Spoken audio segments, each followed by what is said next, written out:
backstage. Los que me conocen saben que yo no soy fan de las series de ciencia ficción. De hecho, el fanático aquí de ese tipo de series es mi esposo. Y de vez en cuando las veo y hace un tiempito vi en el primer capítulo de una serie en donde iban a reclutar a 5 personas para viajar en el tiempo. Hicieron una máquina del tiempo y había un grupo selecto para viajar en el tiempo y resolver asuntos del pasado que interferían obviamente con el presente, tragedias y crímenes y todo este tipo de cosas. Entonces, la primera persona a la que les seleccionan para ser parte de este grupo es a una condecorada de las Fuerzas Armadas. Ella iba a ser como tal la líder de ese grupo. La segunda persona a la que escogen para este grupo selecto es a una doctora y ella va a estar a cargo de la salud del equipo. La tercera persona es un experto, un ingeniero de tecnología y esta persona iba a estar encargado de la maquinaria y todo el asunto tecnológico de esta misión. La cuarta persona que seleccionan es a un experto en artes marciales y esta persona iba a estar encargada de la seguridad del equipo. Y la quinta persona es un ex alcohólico, ex presidiario, que había salido de la cárcel, había formado una vida normal, ¿verdad? Se casó, tuvo una hija, tenía un trabajo normal, llevaba una vida normal en su comunidad, pero recientemente había perdido a su esposa y a su hija en un accidente de tránsito y para colmo pierde su trabajo, él cae en una profunda depresión y pierde su empleo. Cuando la condecorada de las Fuerzas Armadas se entera de que seleccionan a esta persona, le pregunta al jefe de la misión, oye, pero ¿qué habilidades, qué títulos, qué capacidades tiene esta persona como para que tú lo hayas seleccionado? El jefe de la misión la mira y se sonríe y le dice, él simplemente no tiene nada que perder. Y ese es el título de este tema, nada que perder. Naturalmente, cuando pensamos en un héroe o en un líder, tomamos en cuenta sus habilidades, su carisma, sus capacidades o los títulos que le distinguen, la preparación académica que ha tenido. Pero hay historias bíblicas en donde todo lo que se necesitó para que Dios usara a una persona fue haberse quedado sin nada. Y uno de estos ejemplos se encuentra redactado en Segunda de Reyes. En el capítulo 6 de Segunda de Reyes se nos presenta una situación muy difícil por la que estaban pasando las personas, los habitantes de Samaria. En aquel entonces, Samaria, como muchos saben, era la capital del reino de Israel. De hecho, el momento por el cual atravesaban se lo había sido advertido por el profeta Eliseo al rey. Lamentablemente, el rey no hace caso a Eliseo y la ciudad cae atrapada, cae sitiada por los sirios. Los sirios rodean la ciudad y la sitúan, o sea, no permiten que nadie salga ni entre y por lo tanto ellos no podían salir ni a comprar ni a vender y la ciudad de Samaria se estaba muriendo de hambre. Y fue tal la hambruna en la ciudad que la gente estaba considerando comerse a sus propios hijos. De hecho, dice la escritura que estaban comiendo cabezas de asno y ustedes saben que la cabeza de asno no tiene carne, o sea, a ese nivel estaban y llegan al nivel tan crítico de considerar comerse a sus propios hijos. ¿Ustedes se imaginan? Ahora, la primera expectativa que obviamente todos tenemos cuando nuestra ciudad, nuestra nación pasa por una situación como esta es esperar que el líder y el gobierno intervengan y nos salven de la crisis en la que estamos. O sea, la realidad es que esa es su responsabilidad. ¿Dónde está el rey? ¿Dónde están los líderes? ¿Dónde está el gobierno de este país? Y yo no sé ustedes, pero yo me he llegado a identificar con ese dolor, con esa tristeza y hasta con ese coraje de que, wow, estamos pasando por esto, pero no vemos la actividad, no vemos acción de parte de los líderes. Al contrario, a veces lo que vemos es como que nos hunden más. Y así estaba este pueblo, se sentían desesperados. ¿Dónde estaba el rey? Pues ¿saben dónde estaba el rey de Samaria? Estaba escondido y buscando a quién echarle la culpa. Y ustedes saben a quién le echó la culpa de la situación de la ciudad. Nada más y nada menos que al profeta Eliseo. Miren lo que dijo el rey ante el hambre y la crisis de su pueblo. El rey dijo, que Dios me castigue si no le corto la cabeza a Eliseo, hijo de Safat, antes que se acabe este día. Miren, el rey desobedeció a Eliseo y por eso era que estaba en la situación que estaba. Pero cuando atraviesa las consecuencias, cuando recibe las consecuencias, ustedes saben a quién le echan la culpa, al mismo profeta de Dios, que en aquel entonces simbolizaba, ¿verdad? Representaba como tal la voz de Dios y ahora nos representa a nosotros, la iglesia, los hijos de Dios.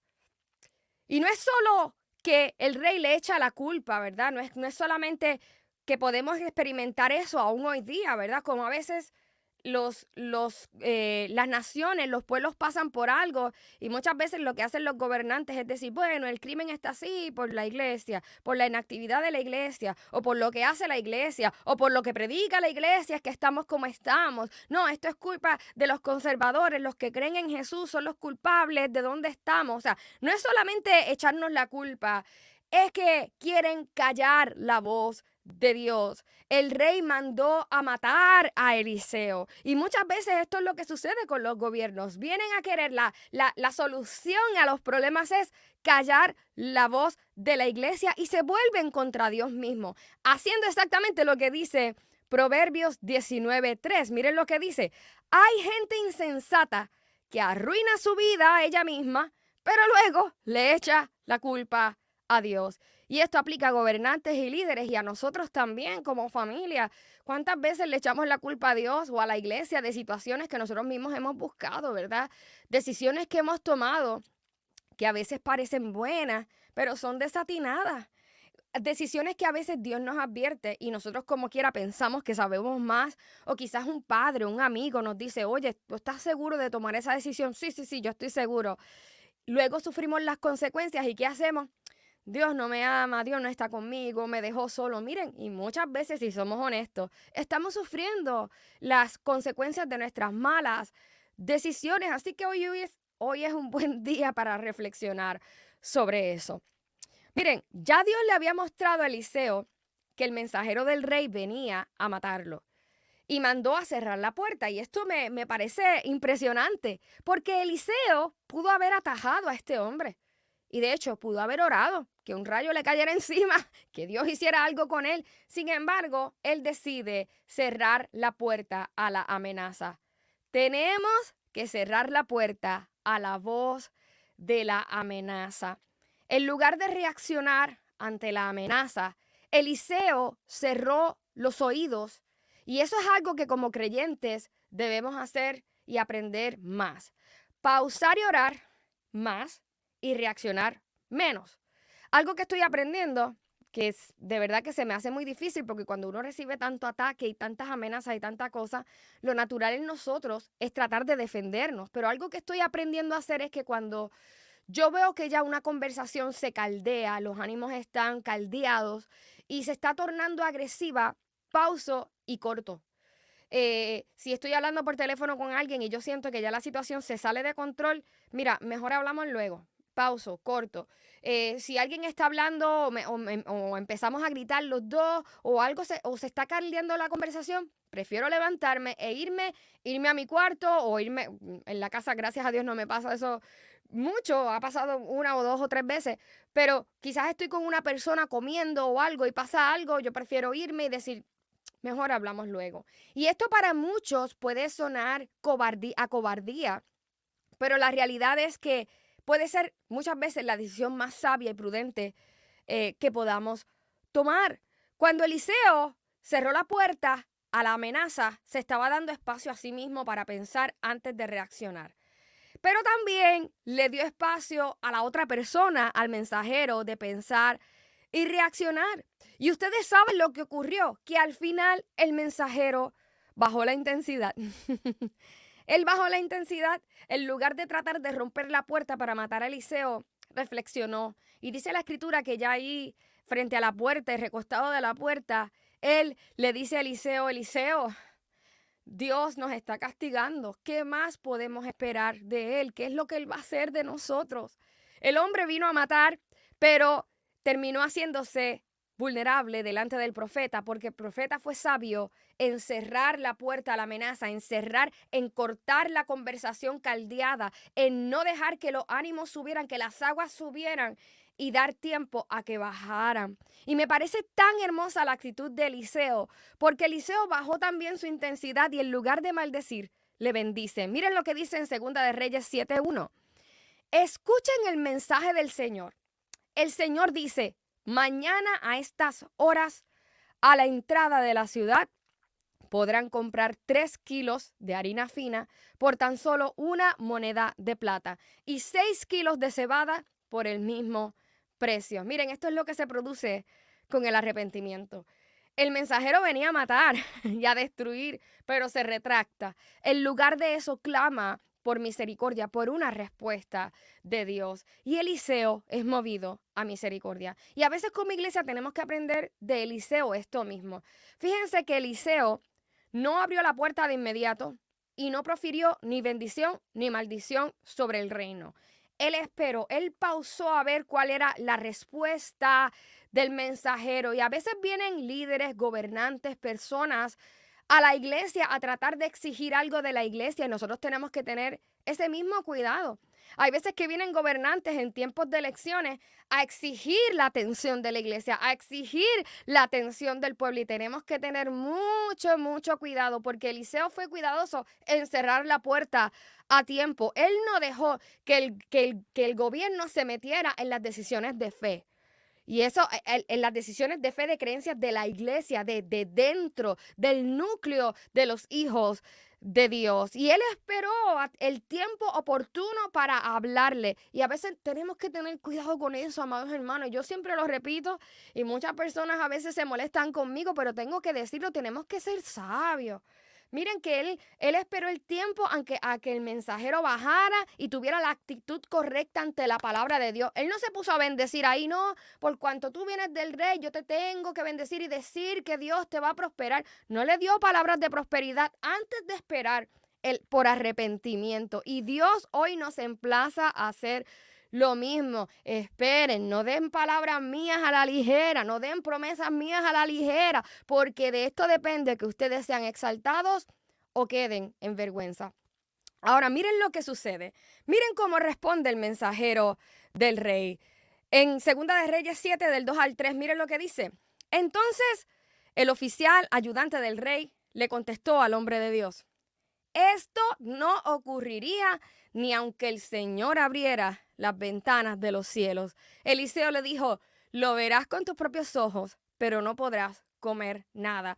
De hecho, eventualmente sucede y la estampida de gente cuando la economía cambia y pueden salir de la ciudad, lo atropellan y lo matan al mensajero del rey. Lamentablemente, ante la situación, aunque el mensajero del rey era un líder, aunque era de hecho la autoridad del rey delante de Eliseo, no fue capaz de creer la palabra de Dios. Aunque Eliseo bendijo al mismo mensajero del rey, no pudo creer. O sea, no es solo que el rey no pudo hacer nada por su pueblo, no es solamente que los líderes del rey no hicieron nada por su pueblo, es que tampoco pudieron creer ni recibir las palabras del Rey de Reyes y Señor de Señores. Los que se suponía que cumplieran la misión de guardar al pueblo, no pudieron hacerlo ni sobrellevarlo.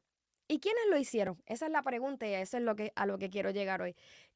¿A quiénes Dios usó para cumplir esta palabra dada por el profeta Eliseo? Pues nada más y nada menos que Dios usó a 4 personas despreciadas, marginadas y rechazadas que no tenían nada que perder.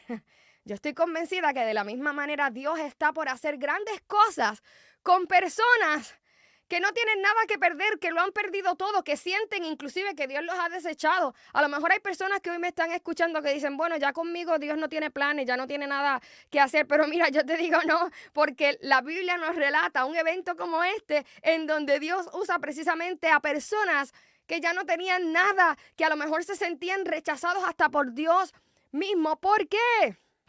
Porque hay líderes que lamentablemente, que aunque les había sido asignada esta misión, se aferraron tanto al trono, Hay líderes y reyes, gobernantes que se han aferrado tanto a sus tronos, a sus títulos, a sus posiciones, a su reputación, que ya no son aptas para la misión. Entonces, ¿qué Dios hace? Dios usa a las personas que dicen, bueno, yo no sé si Dios va a hacer algo conmigo, yo realmente no tengo nada. A eso es a lo que Dios usa. Dicen las Escrituras en Segunda de Reyes capítulo 7 que a las puertas de esta ciudad habían 4 leprosos. 4 leprosos que habían perdido la salud, su trabajo, su familia, su reputación y su lugar de honra en la comunidad. Y dice la Escritura que de momento a uno de ellos se le ocurre la brillante idea de ir al campamento enemigo. Pero esto no lo dijo con pretensiones de ir a batallar, ni como... Él no dijo, vamos allí porque somos guerreros y porque somos los más grandes y porque vamos a ir con rugido de león, grito de júbilo. ¡Ah! No, ellos no fueron con un rugido de león. Él simplemente vio su incapacidad y dijo, vamos a ver qué Dios hace, vamos a ver qué pasa. No tenemos nada que perder. Si nos perdonan la vida, que nos perdonen, y si nos matan, pues que nos maten. ¿Y qué sucede? Que es a ellos a quienes Dios usa para salvar a su ciudad. Porque cuando estos hombres llegan al campamento enemigo, los enemigos habían huido y habían dejado todo allí, todos sus tesoros y todo el botín lo habían dejado. Y la Biblia no nos dice y no nos indica qué fue lo que pasó, porque estas personas huyeron. Pero yo estoy segura que así como lo hizo antes, Dios usó a estos menospreciados y rechazados como un ejército poderoso. Estoy segura de aunque en lo natural ellos se veían con la piel cayéndose, con los cantos cayéndose, arrastrando los pies, arrastrando el paso, del otro lado los enemigos lo que escuchaban era el estruendo de cientos y cientos de carruajes de caballos. Ellos se sentían solos, se sentían que eran 4, pero del otro lado los enemigos sentían que venía un gran ejército contra ellos. Los enemigos temblaban de miedo mientras ellos sentían que eran desechados y rechazados. Estos 4 leprosos que ya se sentían desechados fueron esos a quienes precisamente Dios usó para libertar a toda una nación. Y yo no sé si tú te sientes así. Yo creo que todos nosotros nos hemos sentido así en algún momento de la vida, y hay unos que llevan sintiéndose así por un tiempo prolongado. Quizás has sido rechazado por tu familia, quizás hiciste algo que deshonró tu casa y estás como estos leprosos afuera. Y te cerraron la puerta inclusive en tu propia familia, en tu propio hogar. Quizás sientes que te cerraron las puertas en el ministerio. Quizás sientes que nadie te considera para un empleo y te sientes frustrado. Y piensas que significa, pues esto significa que Dios también se ha olvidado de mí. Pero yo te ruego que hoy escuches su voz. ¿Por qué? Porque Dios es aquel, escucha bien, Dios es aquel que se complace en usar a aquellos que sienten que no tienen nada que perder, aquellos que sienten que han perdido todo y que no tienen nada. Lo más maravilloso en esta historia es que cuando los leprosos se encuentran con el tesoro enemigo, primero lo esconden, como que dijeron, pues, lo escondemos y hasta que nos muramos aquí. Pero de momento dicen lo siguiente.